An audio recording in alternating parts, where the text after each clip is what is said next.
3 ans de guerre en Ukraine, qui a causé des centaines de milliers de morts et déplacé plusieurs millions de personnes. Et alors que les combats continuent, est-ce qu'on peut espérer un début de négociation cette semaine? En tout cas, Vladimir Poutine, président russe, a proposé une rencontre directe avec les autorités ukrainiennes à Istanbul. Ce 15 mai, on parlera aussi du choix d'Istanbul. Je trouve qu'il est très intéressant. Ce 15 mai, ce sera jeudi. Et cette initiative qui est soutenue par Donald Trump est conditionnée par Kiev à un cessez-le-feu immédiat. Et l'Union européenne approuve cette condition en demandant également une trêve des bombardements de 30 jours. Les positions elles restent éloignées, notamment sur les territoires annexés. Pareil, on va en reparler. Et l'adhésion de l'Ukraine à l'OTAN. Ça, c'est les points de friction qui peuvent faire que tout peut capoter. Mais cette rencontre, est-ce qu'elle peut vraiment aboutir à un début de processus de paix? Tu nous as un peu spoilé tout à l'heure ton idée, mais on va te reposer la question. Et ma première question, ça va être... C'est la Russie qui a l'initiative de cette demande.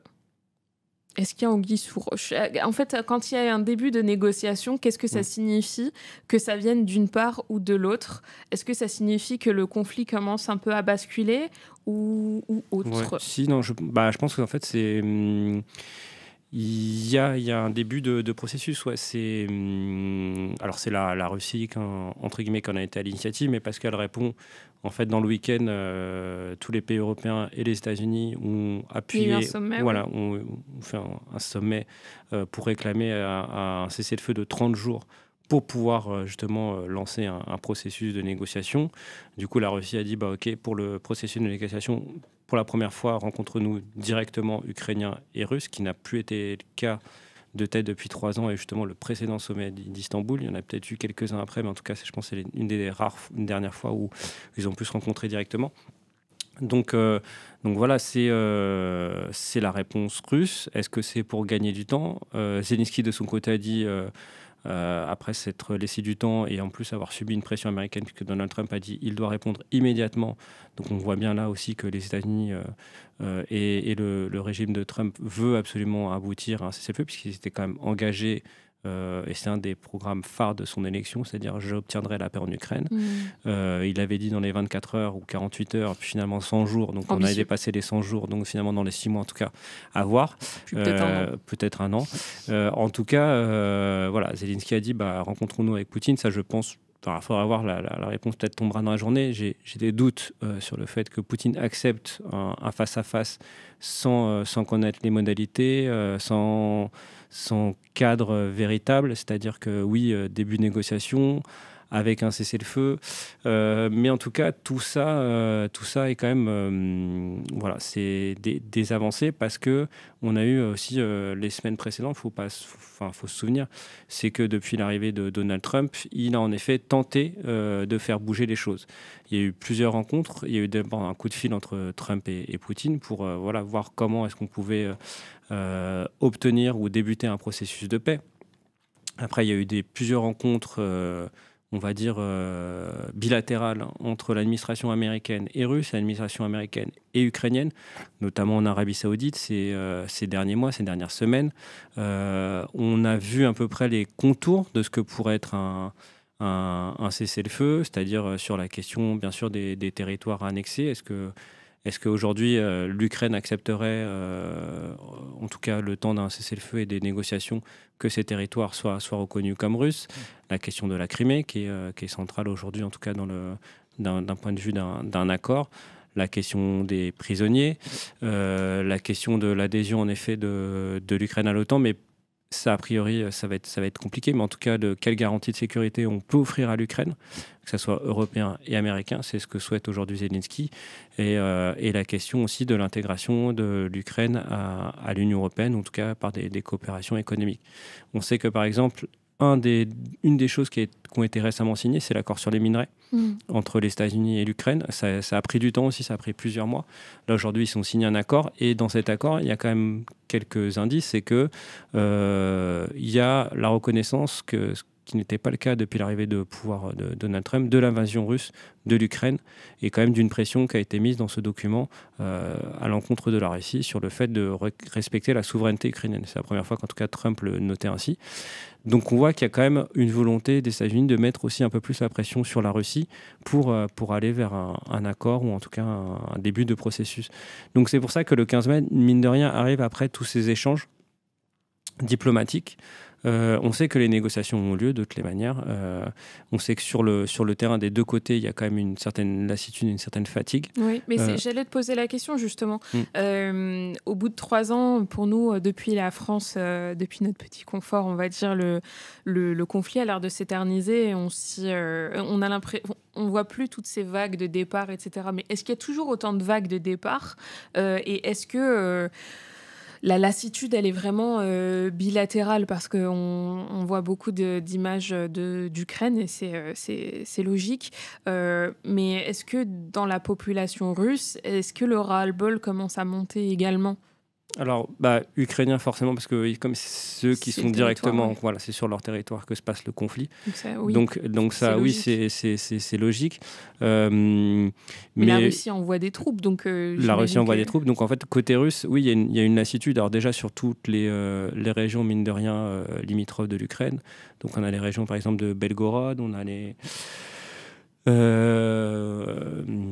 J'ai un trou, mais il y a énormément de. Je vais zoomer pour toi. Ouais, il y a la région de Rostov aussi qui est en première ligne. Alors Rostov, c'est plus vers le bas, mais voilà, parce qu'en gros c'est vers Mariupol, Rostov sur le Don. Voilà, donc on a toute cette ligne en fait de front où les populations sont directement concernées par le conflit parce qu'il y a des répliques. On l'a vu à Belgorod, on l'a vu aussi à Kursk, où l'armée ukrainienne a occupé une partie du territoire russe quand même pendant plusieurs mois. Donc elles sont directement impactées par le conflit. Du coup, les populations, une certaine partie d'ailleurs, ont fui. Alors, c'est pas énorme, en tout cas, si à Kursk, oui, parce qu'il y a une occupation. Donc voilà, ça impacte forcément la vie et la société russe. Forcément, plus en amont, vu que le territoire est immense, à Moscou ou Saint-Pétersbourg, on n'a pas forcément d'impact du conflit, à part en effet les drones qu'ont pu voler de manière parcimonieuse ces 3 dernières années. Mais il y a un impact économique, Mais il y a un impact économique par rapport aux sanctions, par rapport à la vie quotidienne, par rapport au fait de ne plus pouvoir voyager, par exemple, en Europe. C'est extrêmement compliqué aujourd'hui pour les Russes de pouvoir voyager en Europe. Donc, ils doivent voyager plus en Asie ou ailleurs dans le monde. Donc, oui. Et les dernières... depuis maintenant 1 an au moins, les différents sondages, en tout cas par exemple du centre de Levada, pointent qu'il y a une vraie volonté de vouloir faire la paix de la part de la population russe. Parce que mine de rien, ce conflit pèse. Ils ont aussi des morts. Ils voient aussi que une partie de leur population se retrouve à aller combattre. Ils voient que l'inflation, mine de rien, commence à peser aussi sur les ménages. Économiquement, ils arrivent encore à s'en sortir depuis 3 ans. Jusqu'à quand et donc voilà. Mais après, ce que je disais tout à l'heure, et je crois que c'est la dernière chronique, par exemple, de Arnaud Dubien, qui est le directeur de l'Observatoire franco-russe, qui publie en fait chaque semaine une chronique dans ce qu'on appelle sur la RTBF, donc qui est la radio-télévision belge. Belge. Belge. C'est le B de RTBF. Voilà, RTBF. Et du coup, je trouvais ça intéressant parce qu'il pointe. Voilà, je veux dire juste son premier un de ses paragraphes. Ouais. Juste avant ça, je réponds à quelqu'un du chat qui dit checker la carte que j'ai envoyée. Je te crois parfaitement, mais c'est juste que je ne peux pas cliquer sur le lien. Ça me fait des petites étoiles. Ouais, c'est ça. Donc voilà, je peux juste pas, mais merci pour l'envoi de la carte. Et ensuite, on nous dit c'est pas dit que la population ukrainienne accepte. 2019, Zelensky voulait accepter la formule Steinmeier, ouais, c'est ça. J'ai du mal avec la prononciation qui donnait un statut spécial pour les territoires séparatistes et la population était contre.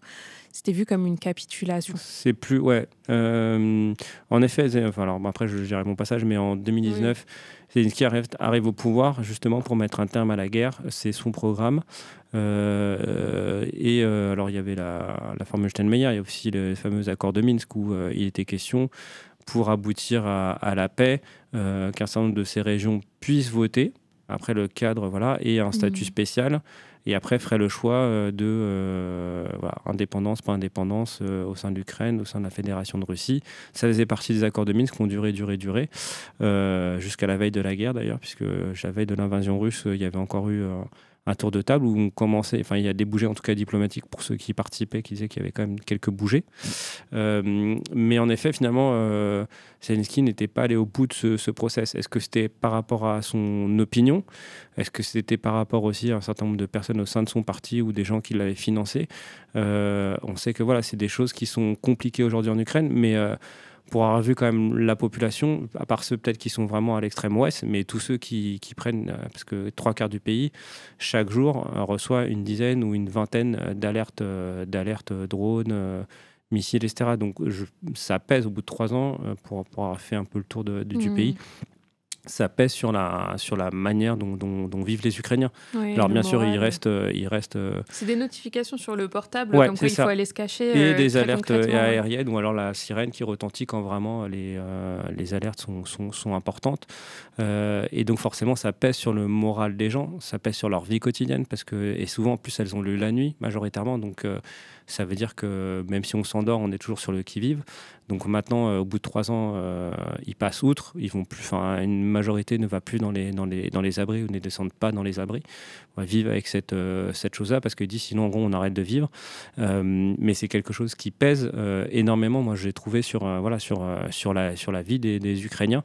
Donc, ils sont d'accord pour une paix, mais après, tout dépendra de quelle paix on leur offre. Parce qu'en effet, il y a eu énormément de morts et ils se sont battus, ils continuent à se battre. Ne pas avoir vécu tout ça pour rien et avoir perdu les territoires annexés. Donc, c'est-à-dire en effet, ils font certainement la croix sur une partie des territoires parce qu'ils disent si on ne fait pas la croix, c'est-à-dire que si on continue cette guerre et qu'on en perd encore des dizaines de milliers de personnes, on perd encore des dizaines de milliers de kilomètres. Voilà, c'est des choses qui font partie des négociations. Les Ukrainiens sont prêts, mais il leur faut des garanties de sécurité, il leur faut des garanties économiques, il faut aussi un projet de relance de leur pays. Voilà, faut qu'aussi il y ait des avancées de ce point de vue-là, parce que si c'est que en gros vous avez perdu, on vous prend tel et tel territoire et en gros vous n'avez aucune perspective d'avenir, je pense que là oui, ça sera difficile à faire accepter à la population ukrainienne, ou alors dans un deuxième temps il se passerait quelque chose au sein du pays parce que une certaine partie de la population n'acceptera pas l'accord qui a été trouvé. Donc voilà, c'est à Zelensky de trouver la formulation adéquate, aux Européens aussi de proposer d'autres choses que juste un cessez-le-feu, de voir quelles garanties sont prêts aussi à mettre sur la table, aux Américains aussi de pousser. Et après, le deuxième acteur, c'est la Russie. Eux, finalement, sont entre guillemets moteurs sur le terrain. Est-ce qu'ils sont prêts à lâcher aujourd'hui, puisqu'ils sont sur l'avantage. Et donc pour revenir, c'est ce que pointait justement Arnaud Dubien, donc le directeur de l'Observatoire franco-russe dans sa chronique, que je trouvais très intéressante, c'est sur le côté un peu monolithique qu'il dit. Donc je vous le lire, c'est qu'en gros, la Russie aujourd'hui est loin d'être monolithique, il le soulève, il dit « Vladimir Poutine doit composer avec des acteurs puissants aux aspirations divergentes ». Donc il dit la technostructure sécuritaire, donc en gros c'est les services de l'armée, les industries de défense, services aussi de renseignement, et les divers courants nationalistes. Parce qu'en fait, il y a énormément, avec la guerre depuis 3 ans, il y a énormément de courants qui sont montés de ce point de vue-là. Et les bénéficiaires de l'opération spéciale, c'est la guerre, puisque c'est le terme employé par Vladimir Poutine. Donc, les bénéficiaires de l'opération spéciale, ils pointent les ouvriers du complexe militaro-industriel, puisque forcément leur niveau de vie c'est accru. Mine de rien, les familles aussi des engagés contractuels du ministère de la Défense, puisque pareil, ils ont reçu des primes et leur salaire a augmenté. Donc tout cela souhaite la poursuite de la guerre et ont un intérêt en gros au maintien du paradigme, ce qui soulève politico-stratégique. Exactement. Donc voilà, et à côté de ça, on a aussi les oligarques, ils le pointent en fait de premier plan, et le nombre de hauts responsables. Avec leur importance politique qu'on connaît en Russie. Exactement. Et en gros, ce ce bloc économique, pour l'instant, lui est davantage partagé. C'est-à-dire que, mine de rien, tout miser avec les sanctions sur les pays du Sud global ou d'autres économies, c'est une chose, mais eux souhaiteraient plus que les sanctions donc ça pèse, qu'il y ait un accord et qu'on puisse reprendre petit à petit le commerce avec l'Europe. Donc je trouve que voilà, c'était intéressant, c'est que et on voit que Poutine n'est pas, enfin c'est le seul qui prendra certainement la décision avec son cercle proche, mais du coup, il doit aussi rendre des comptes à un certain nombre de mouvances et forcément, ça prendra le pas sur la décision finale qui prendra. Tu parlais d'opération spéciale, hein, c'est la terminologie choisie par la Russie pour parler de l'invasion et la guerre en Ukraine. On va vous passer une petite vidéo sur justement on va dire la façon dont la Russie façonne son récit. Tout à fait. Je vais vous partager cette vidéo-là. Elle est prise elle a été réalisée par TV5 Monde et c'est sur la commémoration de la fin de la Seconde Guerre mondiale et justement la façon dont Vladimir Poutine présente le rôle de la Russie à l'intérieur. Je vous passe la petite vidéo. On revient tout de suite après. J'ai vu qu'il y avait plein de questions dans le chat. Merci encore. Et on y répond juste après la petite vidéo avec laquelle je vous laisse tout de suite. Défilé grandiose Place Rouge ce 9 mai. C'est la version russe des commémorations de la victoire contre l'Allemagne nazie, traditionnellement un jour après les Européens et les États-Unis. Il y a 80 ans, la Russie était engagée du côté des Alliés face aux puissances de l'Axe. Mais cette année, l'anniversaire de la fin de la Grande Guerre patriotique, comme l'appellent toujours les Russes, a tout d'une démonstration de force sous la houlette d'un dirigeant entouré de ses alliés actuels, une vingtaine de dirigeants invités, ex-républiques soviétiques, quelques rares Européens, Serbes et Slovaques, mais aussi Burkina, Égypte, Venezuela, Brésil, Vietnam et surtout Chine.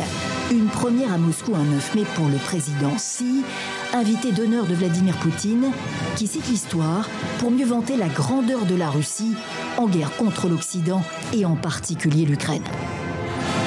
La Russie a été et restera une barrière infranchissable contre le nazisme, la russophobie et l'antisémitisme. Elle luttera contre les atrocités commises par les partisans de ces idées agressives et destructrices. La vérité et la justice sont de notre côté. L'ensemble du pays, la société et le peuple soutiennent les partisans à l'opération militaire spéciale. Nous sommes fiers de leur courage et de leur détermination. 1500 vétérans de la guerre en Ukraine, toujours qualifiés d'opération militaire spéciale, défilent parmi les 11 000 soldats mobilisés.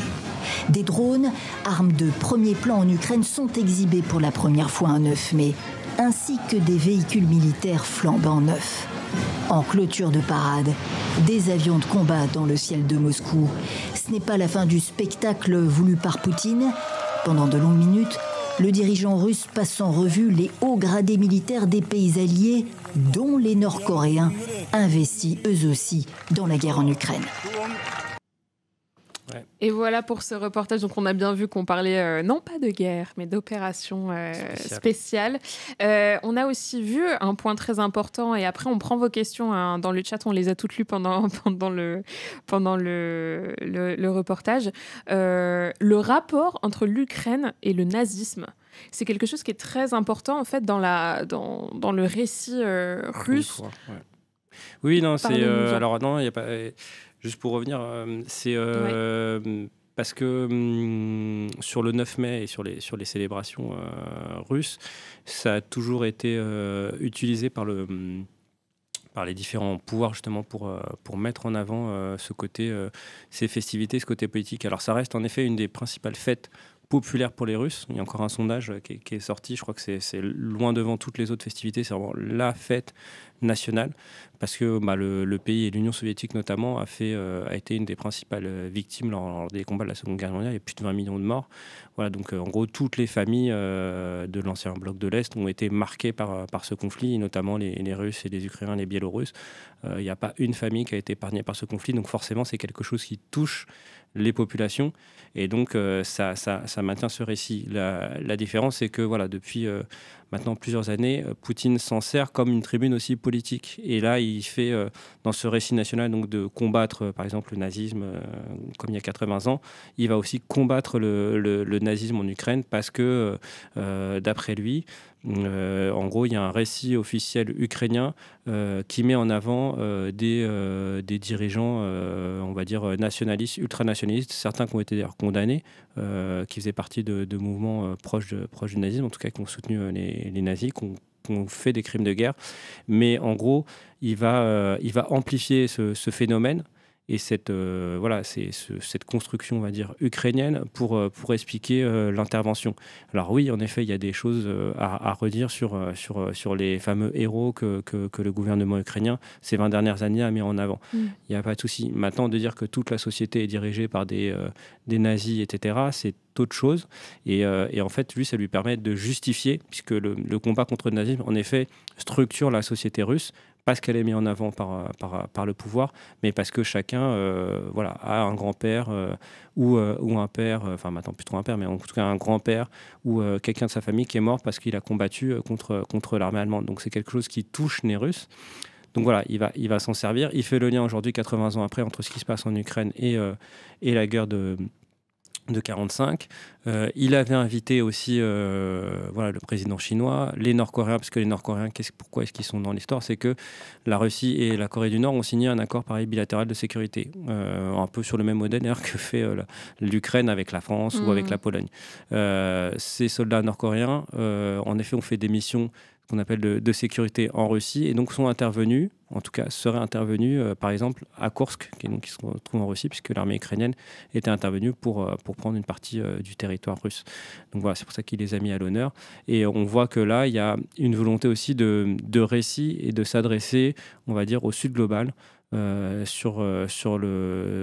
pour remettre en cause l'hégémonie occidentale.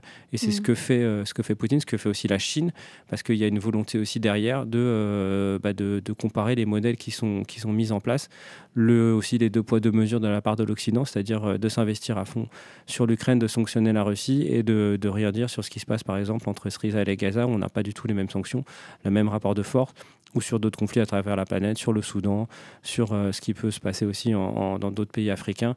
Donc on voit que ou sur les zones de tension, par exemple dans l'Indo-Pacifique, on voit que voilà, c'est aujourd'hui une volonté de ces pouvoirs, des BRICS jusqu'au Sud global, de contrebalancer aujourd'hui le récit qui est fait par l'Occident. Donc on voit qu'il y a, ça mélange un peu tout, et ça c'est la force entre guillemets de Vladimir Poutine, c'est de faire ce récit-là et d'arriver à toujours le pointer comme l'Occident qui serait la cause principale de tout ce qui se passe. Des maux du monde. Exactement. Ouais. C'est vrai, c'est pas vrai. C'est vrai, c'est pas vrai. On va prendre en tout cas, il y a beaucoup de questions dans le chat. Vous savez quoi, je vais les prendre en partant vers le bas et je vais remonter jusqu'à rattraper tout le monde, parce que vu que là on parle du narratif de l'Ukraine nazie, il y a Orbelt qui nous dit qu'il est important de noter que la Russie considère que la junte de Kiev est composée de néo-nazis et a conduit à un coup d'État rendant ce pouvoir illégitime. Ouais, en fait, ça fait partie de ça. C'est qu'en effet, il y a tout ce qui s'est passé à Maïdan en 2013-2014. Le souci, en fait, c'est que c'est une partie du phénomène et qu'il le globalise, parce que pour avoir été sur place, en gros, vraiment, tout ce qui est des manifestations de Maïdan en 2013-2014, il y avait bien sûr une frange importante qui venait de l'extrême droite. Il y avait Pravi Sector, il y en avait d'autres, etc. Il y avait Svoboda qui sont des mouvements vraiment d'extrême droite, quoi. Pravi Sector, il y avait quelques partisans quand même qui faisaient des défilés au flambeau pour reconnaître des crimes de guerre. Enfin, c'était des branches presque néo-nazis. Mais il y avait dans la population, dans la majorité de la population, en fait, c'était une contestation, pas par rapport aux autorités, par rapport à la corruption, par rapport à la volonté aussi sociale d'avoir des avancées. Ce que Yanukovych, à l'époque, ne garantissait aucunement. Et du coup, il y avait vraiment des protestations, en gros, massives et pas que de l'extrême droite en fait. L'extrême droite faisait partie ou a tenté aussi de récupérer ce mouvement, mais c'était pas eux qui étaient moteurs de ces protestations. Donc forcément, le pouvoir russe s'en est servi aussi pour dénoncer ce qui s'était passé, puisqu'en effet, on peut estimer que c'était un coup d'État pour certains, puisqu'il y a un accord en fait qui avait été trouvé la veille de la fuite de Yanukovych entre les différentes mouvances pour avoir un gouvernement d'urgence nationale de tête. Et finalement, Yanukovych décide de fuir et de fuir en Russie. Et du coup, c'est un nouveau gouvernement qui se met en place. Et à partir de là, les choses commencent à s'engager. Avec la première et mauvaise décision, c'était de s'en prendre à la langue russe, puisqu'ils estimaient que c'était plus la langue officielle dans un certain nombre de régions. Et forcément, comme le russe était la principale langue dans tout l'est du pays, qui est une langue russophone, et du coup, forcément, ça a décuplé ce discours, et les autorités russes s'en sont servis justement pour dénoncer ce qui était mis en place sur un gouvernement qui n'était pas élu, jusqu'à temps que, par exemple, Poroshenko, qui était le nouveau président, soit élu en mai.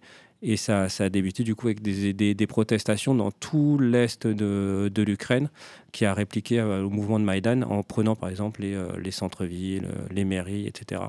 À Kharkiv, à Lugansk, à Donetsk, etc. Dans énormément de ces régions entre guillemets russophones.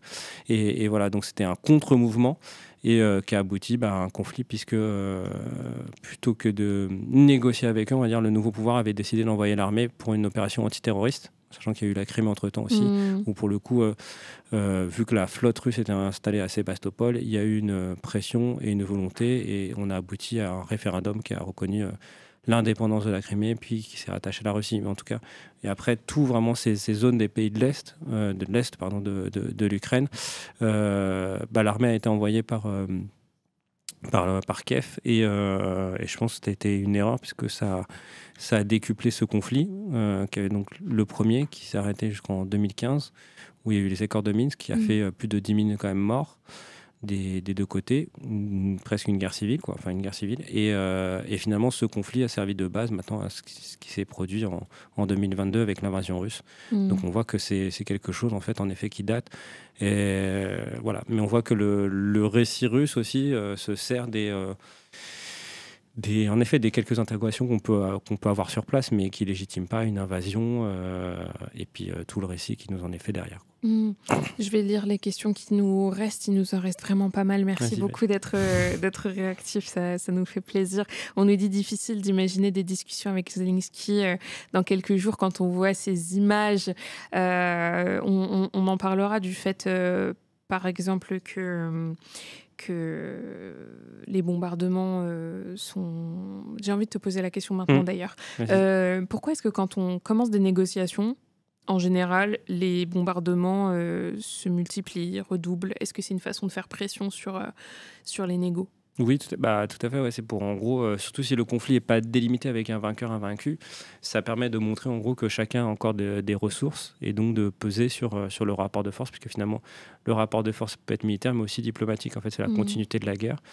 Donc, forcément, ça permettra à un des camps d'arriver autour de la table avec une pression en disant si tu veux, on peut continuer le conflit, mais à tes risques et périls, puisque nous, regarde, on est capable de bombarder ton pays comme les Ukrainiens l'ont fait là récemment avec des drones qui sont abattus sur un certain nombre de territoires en Russie, ou les Russes, parce qu'en effet, ils continuent leur progression depuis l'Est. Mais voilà, et ce qui était intéressant, en fait, c'est que, faute de défaite militaire d'un côté ou de l'autre, et chacun arrive à la table des négociations avec des positions, pas jusqu'au boutisme, mais en tout cas vraiment assez radicales, notamment côté russe. Et en fait, on se demande qu'est-ce qui est prêt à lâcher la Russie. Donc c'est ça la principale interrogation.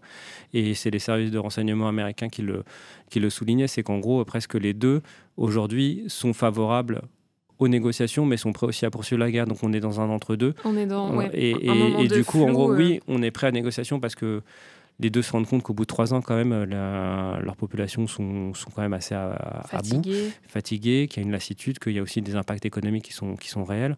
Et donc, voilà, on a un début de négociation sur un certain nombre de points. Puis des tensions qui commencent à apparaître on se souvient de la rencontre entre Zelensky et Trump, où on se rend compte que le soutien américain est vraiment sur un fil.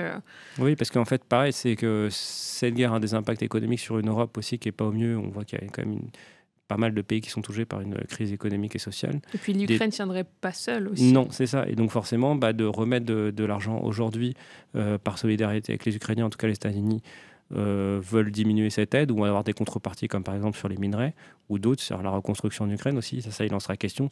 On sait qu'il y a énormément de fonds de pension américains, européens qui sont qui sont prêts à investir là-bas. Donc ça veut dire dans la reconstruction. Donc ça veut dire des contreparties. Donc ça veut dire avoir des bénéfices finalement après la guerre.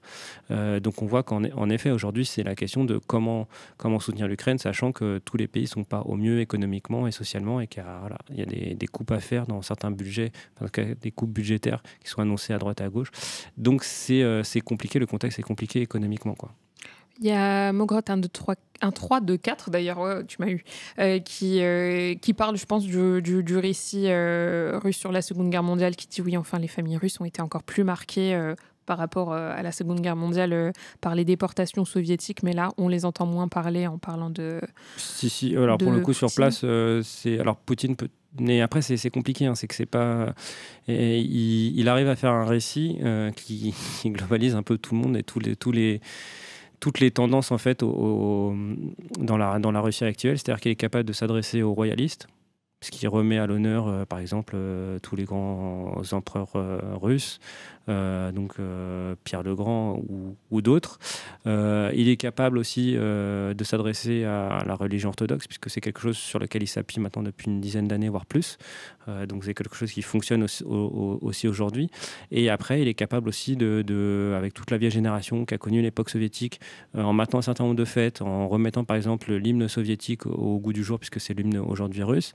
Par ce côté nostalgie aussi vrai, on va dire vraie question mémorielle et bataille culturelle, il arrive aussi à s'adresser à eux. Donc on voit qu'il s'adresse vraiment à un spectre large, ou aussi aux ultranationalismes, parce qu'avec la guerre en Ukraine ou sur d'autres tendances, il est plus à droite qu'un certain nombre de gouvernements aujourd'hui en France sur des valeurs aussi conservatrices, sur la question de la natalité, sur la question de la femme, sur la question des violences domestiques.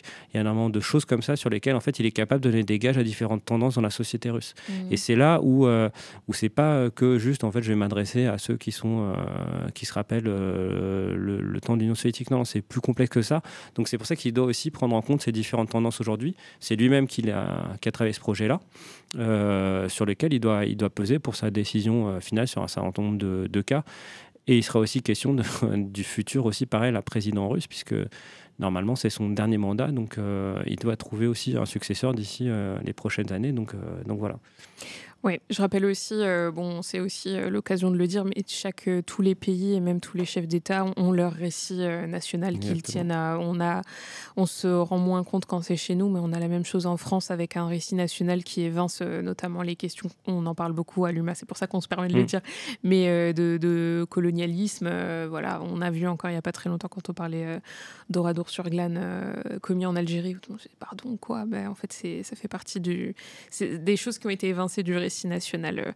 Donc voilà, on parle de la Russie et on parle du récit national en Russie. Chaque pays a son récit national et qui est susceptible de bouger selon les chefs d'État qui sont à la tête des pays. On nous dit, en cas d'absence d'adhésion totale à l'OTAN et à l'UE, la menace du développement d'un programme nucléaire militaire ukrainien est-il réaliste ? C'est une question de Orbeltz. Nucléaire ? Le nucléaire militaire ukrainien. Où en est-on ? Et ça, le problème, c'est qu'ils sont signataires d'un traité qui, pour l'instant, qui les en empêche. En tout cas, ils ont les moyens, puisqu'ils l'ont fait par le passé. Ils ont toutes les centrales et tous les matériaux pour. Du temps de l'Union soviétique, c'est eux qui accueillaient un certain nombre d'ailleurs de têtes nucléaires. C'était eux qui produisaient avec la Russie. C'était un des pays qui produisait le plus et qui était en pointe sur la question de l'armement. Ils avaient tous les ingénieurs pour le faire, tous les matériaux, la capacité.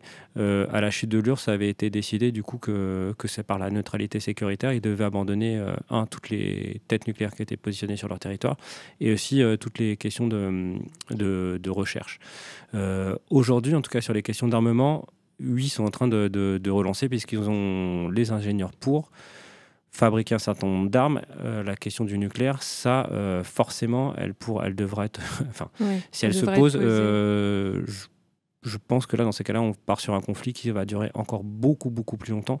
Parce que s'il y a des possibilités d'avoir des missiles nucléaires aux portes à la frontière russe, par un pays tiers, c'est quand même une des raisons, voilà, notamment l'Ukraine, c'est une des raisons quand même du conflit, hein, c'est qu'on veut de ne pas rejoindre l'OTAN parce qu'ils ne veulent pas avoir des têtes ou des missiles anti-défense aérienne à leur porte, ce que le conflit finalement a amené, donc voilà, tout est question de logique, mais donc ça pourra pas, enfin, si ça se fait, c'est-à-dire que là, on entre dans une nouvelle phase de conflit, et pour le coup, il y aura forcément une réponse russe derrière, donc c'est-à-dire qu'on est vers un engrenage encore qui va durer des années et des années. Donc voilà, aujourd'hui, la question pour les Russes, c'est quelle sécurité aussi pour eux, parce que l'OTAN s'est développée à leur porte, un certain nombre de missiles et d'antimissiles se sont déployés le long mine de rien, de leurs frontières. Donc eux, c'est clairement cette négociation-là qu'ils veulent mener de façon prioritairement avec les États-Unis et l'OTAN. C'est pour revoir aujourd'hui l'architecture de sécurité globale, parce qu'ils se sentent lésés depuis la fin de la guerre froide. Tout le monde s'est développé à leur porte, et eux, finalement, souhaitent que on mette un terme et qu'il y ait un vrai dialogue sur la sécurité de manière globale. On nous a demandé de nous représenter. C'est Cyrano qui nous dit dommage que les noms des journalistes ne soient pas affichés quelque part. Mais tu nous connais pas encore, Cyrano. Non, je m'appelle Sarah Nedjar et je suis journaliste pour le service vidéo du Monde. Et Vadim Kamenka pour le service international et on va dire plus spécialiste des pays de l'Est. C'est ça. Donc c'est ce que tu nous avais dit. Tu nous as dit que tu y allais plusieurs fois. Il faut peut-être préciser ta spécialité sur la zone. En fait, on n'a pas forcément vraiment pensé Europe de l'Est, donc Russie, Ukraine. T'as été sur Pologne. Quel conflit sur le terrain? La Russie-Ukraine, les deux côtés. J'ai eu la chance de pouvoir partir justement et en Russie et en Ukraine. D'avoir suivi d'ailleurs les prémices de ce conflit, puisque j'étais pendant les fameux Maïdan, j'étais sur place en 2013-2014. Puis après dans le Donbass, quand les premiers soulèvements ont commencé, et en Crimée quand il y a eu le référendum. Voilà, donc c'est vrai que maintenant ça fait un petit moment que je suis le dossier. Donc c'est pour ça que c'est intéressant de voir aussi l'évolution du récit des uns et des autres quand on a été sur place, qu'on a vu les populations, et qu'on sait qu'au final, les populations, dans leur immense majorité, sont contre ce conflit. Ne se disent pas russes ou ukrainiens, mais voilà, habitants à Kharkiv ou je ne sais ailleurs. Mais voilà, ils étaient totalement en fait sidérés par l'évolution qu'a pris la tournure là depuis une dizaine d'années. Et finalement, c'est encore une fois les populations civiles qui en payent le prix, même pour ceux qui ont les fameux villages libérés ou annexés. En fait, à chaque fois, la principale chose, c'est que de se dire, en fait, on s'en fiche d'être en Russie ou en Ukraine. Nous, ce qu'on veut, c'est juste aller à l'école ou travailler et pas se prendre des bombes des préoccupations quotidiennes et les prix qui flambent, etc. Vous voyez le spécialiste que je vous ai amené. Vous pensez que j'invite n'importe qui? Non, ça nous fait plaisir de vous rencontrer en tout cas. Il y a Platon, c'est sa première question. Il utilise le chat pour la première fois. Salut. Comment allez-vous? C'était pas une question, il nous a juste dit qu'il aimait le fromage. Et bah écoute, salut, ça nous fait plaisir. Un peu tôt, mais encore même. On nous demande pourquoi parler d'erreur de défendre le Donbass de la part de Kiev, qui s'est fait envahir par la Russie. La population était russophone. Oui, alors, mais vous voulez rester ukrainienne? Non, l'erreur, c'est pas de défendre, en fait, c'est de s'attaquer à la langue russe. Politiquement, de s'attaquer à la langue russe, et deux, en fait, d'avoir mené ça sur une opération antiterroriste. Alors qu'au même moment, pour avoir été sur place, oui, il y avait un soutien russe qui était déguisé, mais franchement, par exemple à Donetsk, il y avait une vingtaine de personnes qui avaient pris le centre-ville, il y avait quelques manifs alliés de milliers de personnes, mais ça n'a pas plus loin. Et en gros, la majorité de la population voyait ça d'un œil assez distant. Le fait, c'est que d'envoyer une opération armée antiterroriste, alors que dans le même moment, 2 mois auparavant, même si elle était largement plus massive, il y avait eu des prises de prise de centre-ville aussi dans tout l'ouest du pays, à Lviv, à Kiev par exemple, à Maïdan, etc. Ça veut dire qu'on accepte d'un côté les protestations, pas de l'autre. Et même s'il y avait là quelque chose qui touchait au domaine militaire, parce qu'il y avait quand même des mecs qui se baladaient avec des Kalachnikov, mais la réponse ne pouvait pas être d'envoyer, en tout cas à mon avis, hein, c'est une erreur, c'était d'envoyer des forces armées plutôt que d'essayer de nouer le dialogue et d'essayer de casser cette logique-là. C'était la première réaction la première réaction, 8 mai, c'est même je crois avant l'élection de Poroshenko, on décrète une opération antiterroriste dans ces pays-là, donc même pas une opération presque de maintien de l'ordre ou je sais pas quoi, mais une opération antiterroriste puisqu'on estime que les populations qui sont levées sont des terroristes. Donc ça veut dire que là on déplace le curseur ailleurs. Ça fait partie à l'époque ça faisait partie de l'Ukraine quand même, le Donbass. Donc ça veut dire qu'on traite sa propre population de terroristes. Donc les choix des mots aussi sont forts. Et forcément, c'est récit contre récit. Et à partir de là, l'engrenage, en plus avec des armées qui déboulent, il y a des répliques parce qu'on sait que la frontière, il n'y a pas vraiment la frontière était quand même assez peu sécurisée entre l'Ukraine et la Russie. Donc voilà, des armes ont pu circuler, des prises de position, des choses comme ça. Et donc forcément, il y a eu un engrenage sécuritaire important. Et je pense que oui, c'est pour ça que c'est pas la...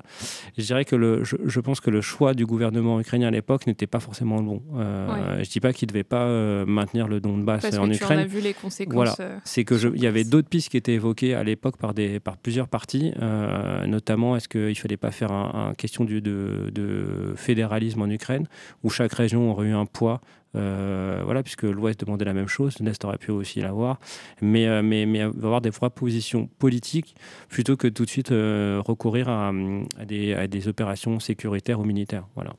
On nous pose une question. Vraiment, je suis navrée si j'ai pas vu passer votre question, mais il y en a beaucoup et on prend le temps de répondre à tout le monde et on a beaucoup dépassé. Ça fait, on a pris un quart d'heure en plus que ce que le live prend d'habitude. Ça nous fait plaisir que vous soyez là et réactifs. Il y a Muniwara qui est là à chaque live. Ça me fait plaisir de répondre à tes questions. Qui nous dit est-ce que contrairement à Gaza, les journalistes sont de relative sécurité des deux côtés du front? Et j'ai même envie d'étendre la question. Quand on part sur le front en tant que journaliste, souvent on est escorté par des personnes sur place, en tout cas.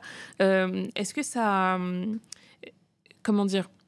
C'est comment d'aller sur cette zone en tant que journaliste en termes de sécurité, en termes de liberté, si tu exiges une sécurité sur place, de voir ce que tu as envie de voir, de discuter avec les personnes que tu as envie de discuter, et surtout ne pas tomber dans l'écueil de du récit imposé. Je ne vois que ce qu'on me donne à voir. Tout à fait, mais c'est la plus grande difficulté. Après, l'avantage pour ma part, c'est parlant le russe et comprenant l'ukrainien, puisque une partie de ma famille est donc russe-ukrainienne, puisqu'à l'époque il n'y avait pas de russe-ukrainien. Mais en tout cas, qu'ils ont des soucis à parler, les Ukrainiens qui sont russophones, de te répondre en russe? Non, ou alors ça dépend. C'est devenu un acte politique? Ça dépend vraiment.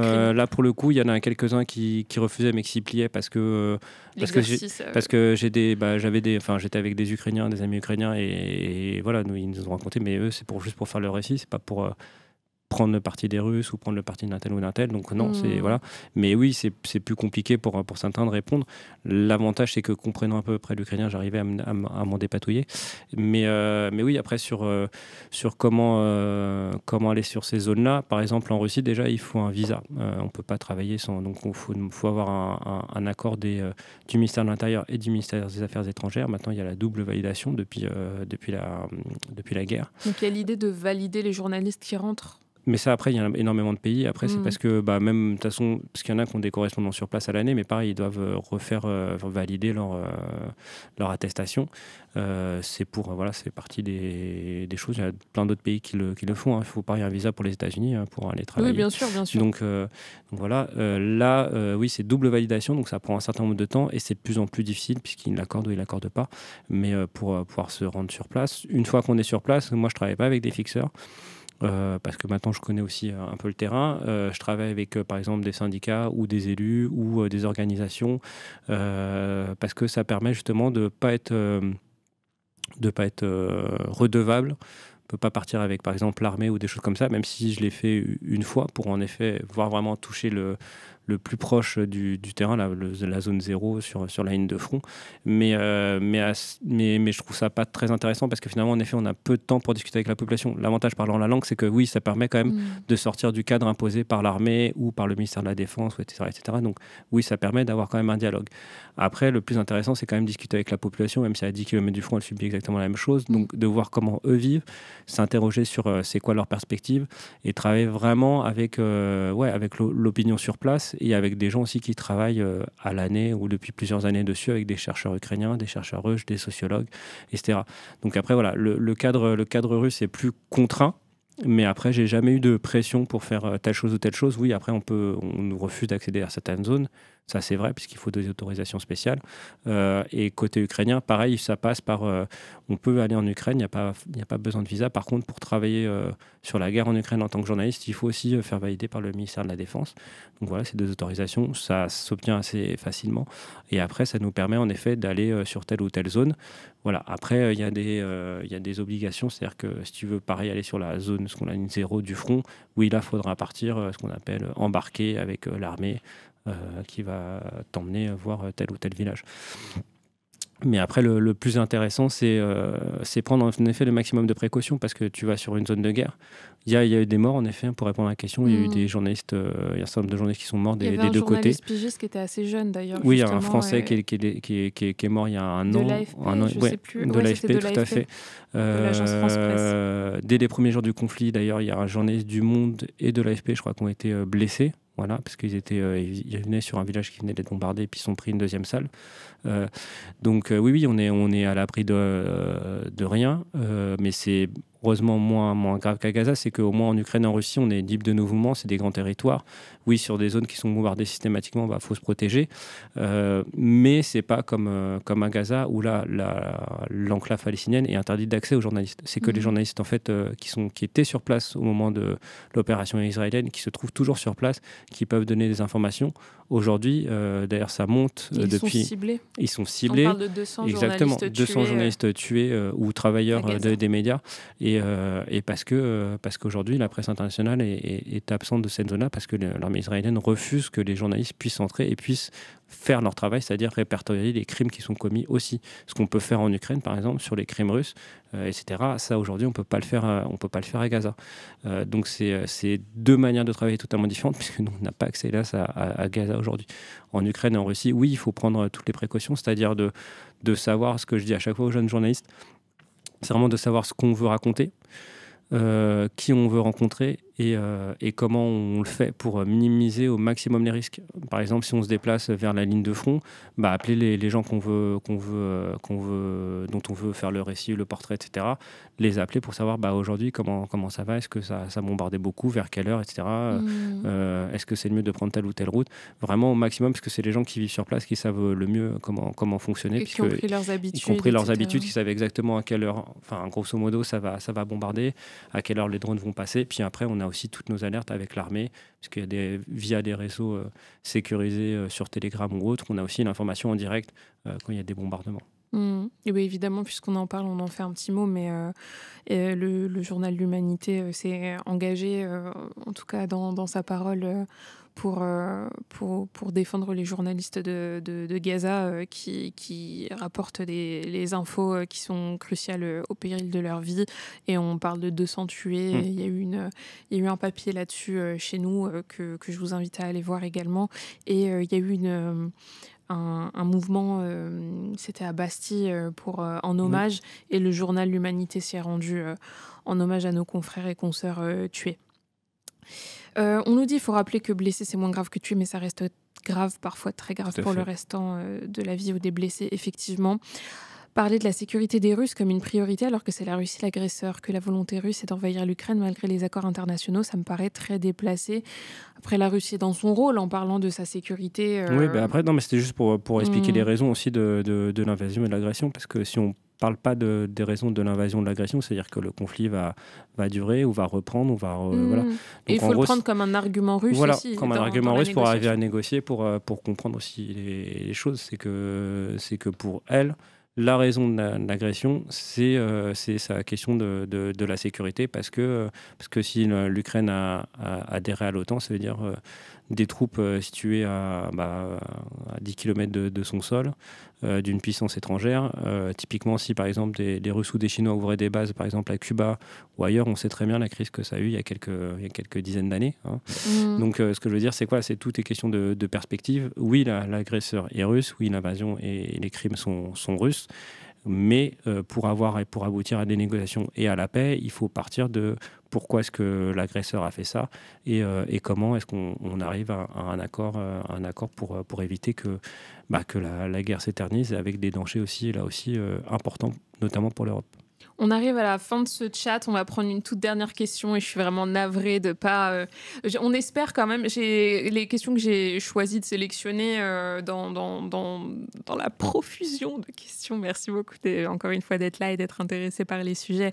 On est vraiment content de voir que cette revue de presse internationale fonctionne, que vous êtes au rendez-vous, que les capsules qu'on vous sort fonctionnent aussi. Enfin là, il y avait la capsule qu'on a faite avec Benjamin sur Haïti qui a été reprise, que vous avez pas mal partagée, donc c'est chouette, on est vraiment très contents et on est ravis que cette émission de revue de presse internationale vous intéresse et que ça donne envie d'aller au fond des choses, qu'il y a des personnes de différents niveaux, on va dire, de suivi d'actualité qui arrivent à suivre ce sujet. Moi, j'essaie que ce soit un petit peu mon rôle dans cette conversation, c'est un peu de vulgariser les choses et de poser des questions qui peuvent paraître bêtes, mais bon, si j'y pense, c'est que tout le monde y pense.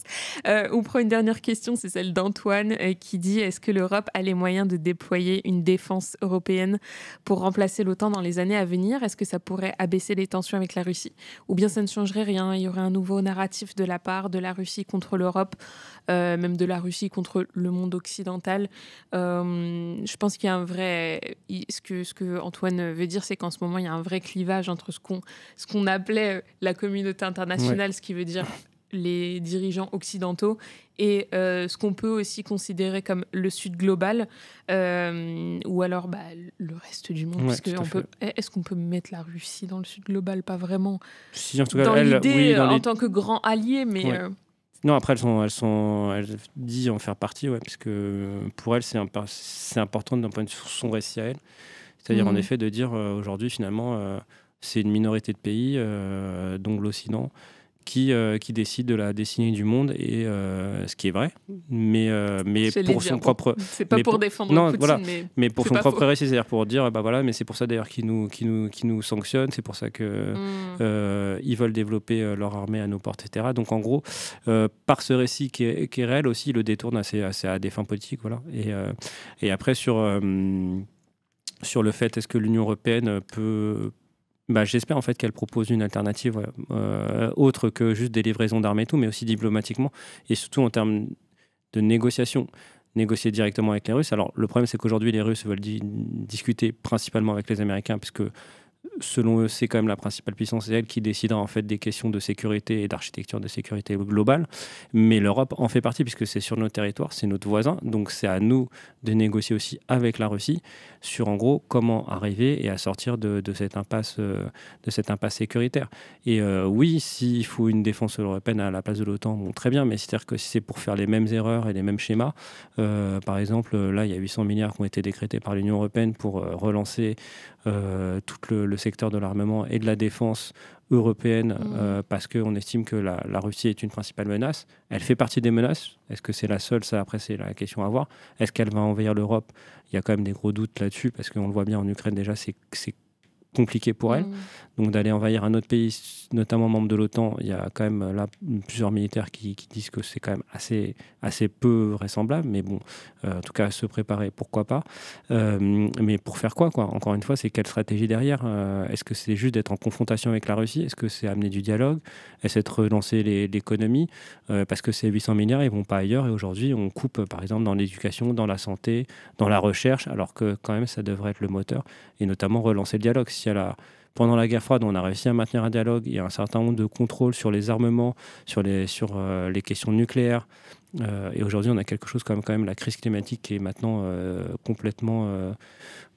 c'est des milliards qui partent pas là-dedans. Voilà, exactement. Et ça fait partie quand même des principales crises à devoir gérer. Et c'est ça qui est un peu problématique aujourd'hui, quoi.